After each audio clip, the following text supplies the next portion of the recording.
historial Charles de Gaulle par une mosaïque de portraits, 80 visages du général de Gaulle, de l'enfant, le petit Lillois de Paris, jusqu'au général de Gaulle à Colombey, en passant par le chef des Français libres.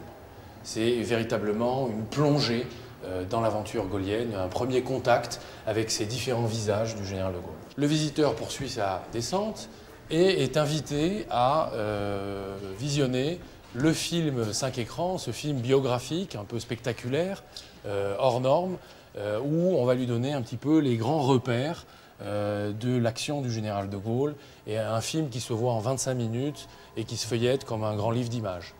En sortant du film assez court qui donne les grands repères, le visiteur va vouloir en savoir plus sur telle ou telle partie de la vie, de l'action du général de Gaulle. Donc il entre dans ce qu'on appelle les alcôves de la connaissance. Donc ici, on est confronté à une grande figure patrimoniale du général de Gaulle, l'homme du 18 juin. Et le but, c'est de donner les clés de compréhension aux visiteurs.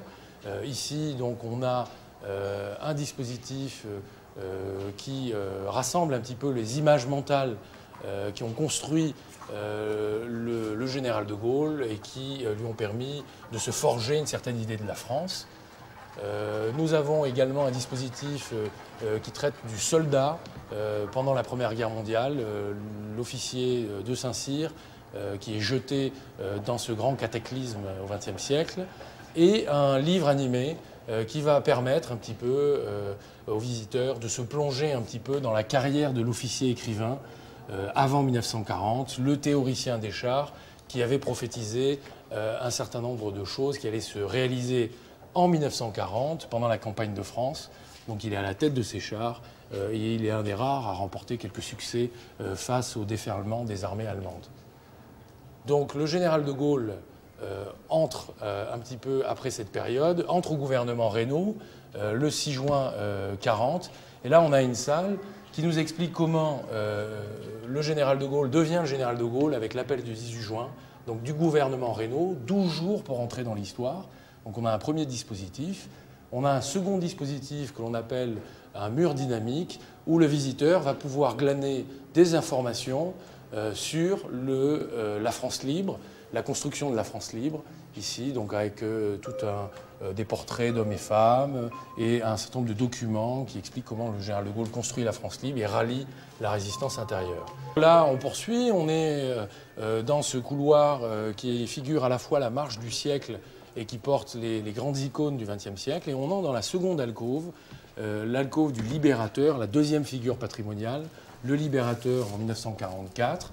Et donc il y a un premier espace qui décrit un petit peu toute la logique de libération territoriale qui va conduire la France à la victoire. Donc Alger ici, quand Alger était capitale de la France libre, et un document sur Bayeux, puisque c'est la première fois que le général de Gaulle pose son regard sur le sol libéré.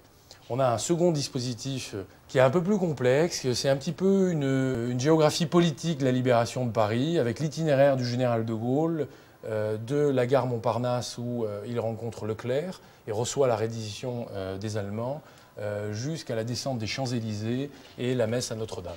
La libération, justement, est traitée aussi dans cet espace. Ce sont les grands dossiers de la libération, c'est l'œuvre économique et sociale du général de Gaulle après 1945. La France est détruite, tout est à reconstruire, et on a figuré un petit peu, à travers différents dispositifs audiovisuels et interactifs, ce que voulait dire la liberté recouvrée, le droit de vote des femmes, la reconstruction de la France et la restauration du rang au niveau international. Ici, vous avez une borne interactive qui vous permet un petit peu d'aller plus loin.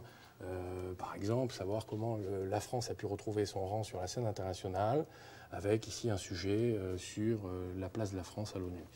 Alors le général quitte le pouvoir le 20 janvier 1946 et va se lancer dans un nouveau combat, celui du rassemblement du peuple français, celui du combat contre les institutions de la 4e République.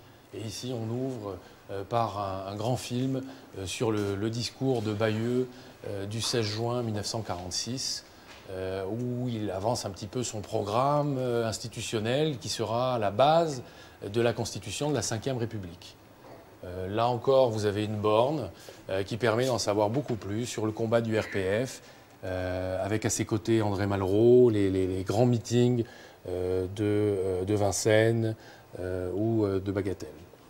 Donc le combat du RPF se poursuit. Le général de Gaulle remporte un certain nombre de succès aux élections municipales, notamment de 1947. Donc ici, on voit différentes faces du tribun, hein, avec une Marianne au combat. Et il met en sommeil ce mouvement en 1953, se retire à Colombey-les-Deux-Églises, un dispositif très intime, où l'on voit de Gaulle seul à Colombey avec son épouse. Pour lui, c'est l'heure un petit peu de la réflexion, et il construit sa légende de son propre vivant à travers les mémoires de guerre. Donc c'est le de Gaulle mémorialiste, et pour ce faire, nous avons imaginé un dispositif interactif, un livre interactif, qui permet d'entrer un petit peu dans les mémoires de guerre, d'avoir des morceaux choisis. Alors ici, les portraits. Donc vous avez cette galerie de portraits tout à fait exceptionnelle, avec ici Churchill, ce grand champion d'une grande entreprise, ce grand artiste d'une grande histoire. Vous avez des collaborateurs comme René Cassin. Donc c'est cette second volume qui vous permet un petit peu d'entrer dans l'histoire de la France libre. Donc le général de Gaulle, mémorialiste, retiré à Colombey, revient au pouvoir en mai 1958 à la faveur de la crise de l'Algérie française. Et ici, la troisième alcôve la plus importante est consacrée au président de la Ve République, le rénovateur des institutions, le héros de l'indépendance nationale. Donc ici, le président de la Ve République. Et on a essayé un petit peu d'expliquer un certain nombre de choses qui permettaient d'éclairer cette figure présidentielle. Donc ici, un petit dispositif spectacle, une chronique, qui explique un petit peu l'accélération de l'histoire et comment on revient au pouvoir du 13 mai 1958 à début juin 1958. De Gaulle est le dernier président de la 4e République. Il a réglé un problème majeur qui est celui de la question algérienne, qui lui a permis de revenir un petit peu au pouvoir. Donc il faut lever l'hypothèque algérienne.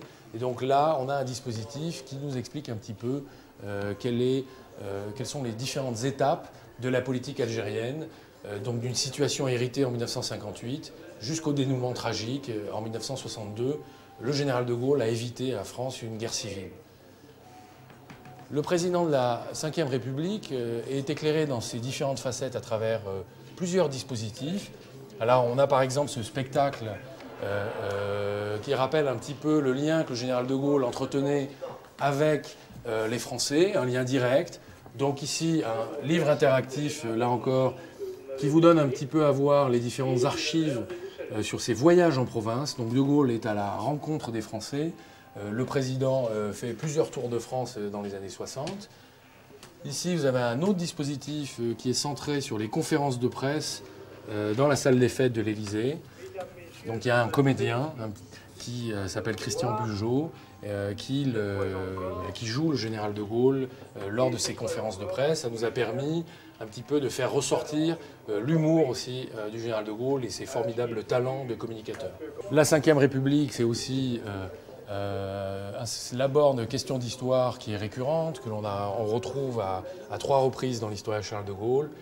Sur la guerre d'Algérie, sur le retour au pouvoir, vous avez des historiens comme Benjamin Stora, Michel Vinocq, Guy Pervilliers et Serge Bechstein, que vous pouvez consulter et qui répondent en 3 ou 4 minutes à des questions qui peuvent poser problème au niveau historiographique. Alors, le dispositif central, c'est évidemment encore un mur dynamique qui vous permet un petit peu de vous plonger dans cette figure présidentielle. Donc ici, j'ouvre des documents sur la présidence de la République et les élections au suffrage universel de 1965. Le visiteur pénètre dans la salle consacrée à la politique étrangère, qui a une map-monde interactive qui vous permet de vous plonger un petit peu dans la politique étrangère du général de Gaulle.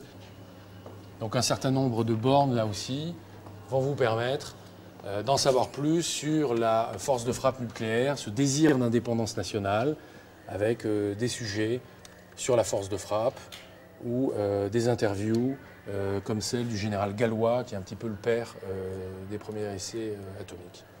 Alors le général de Gaulle est confrontée aux mutations de la France des années 60, une France plus riche, une population plus nombreuse et surtout l'émergence d'un nouvel acteur social que l'on appelle la jeunesse. Donc on sent poindre dans ces années 60 cette crise générationnelle qui va progressivement s'accentuer pour déboucher sur mai 68. Donc on traverse mai 68 à travers ce sas.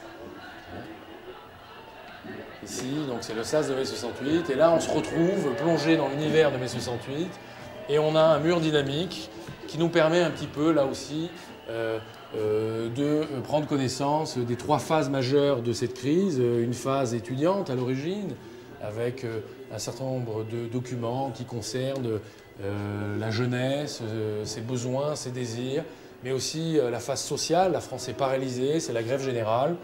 Et enfin, la phase politique. Mai 68, c'est aussi une crise de la gouvernance de la Ve République, de la République gaulienne. Voilà. Le général de Gaulle quitte le pouvoir après le dernier combat qu'il livre, le référendum de 1969 sur la participation et la régionalisation. Il pensait que ces deux réformes étaient fondamentales et apportaient des solutions à la crise de mai 68. Les Français ne l'ont pas suivi. Il manque 1 million de voix au général de Gaulle pour triompher au référendum, et il quitte le pouvoir avec le communiqué ici « Je cesse d'exercer mes fonctions de président de la République ». Cette décision prend effet aujourd'hui à midi, un communiqué laconique qui met fin à 11 ans de pouvoir.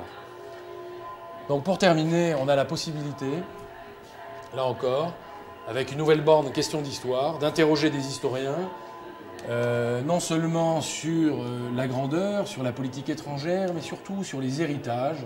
Donc on a ici Pierre Nora qui va pouvoir un petit peu nous indiquer quelle est la place du général de Gaulle dans le panthéon français. Donc une vision un petit peu plus réflexive. On prend un peu de recul pour essayer d'évaluer l'action, la trace laissée par le général de Gaulle au XXe siècle. La troisième alcôve s'achève naturellement sur la mort du général de Gaulle, donc la retraite, le voyage en Irlande, sur les landes irlandaises, à la recherche de ses ancêtres, et de manière assez sobre, l'hommage qui lui est rendu, la messe solennelle à Notre-Dame, où 80 chefs d'État et de gouvernement se rendent pour rendre hommage au général de Gaulle. Et dans ce film, on peut voir également les obsèques à Colombey, telles qu'elles figurent, telles qu'elles ont été réglées par le testament du général de Gaulle de 1952, qui avait refusé toute funéraille nationale.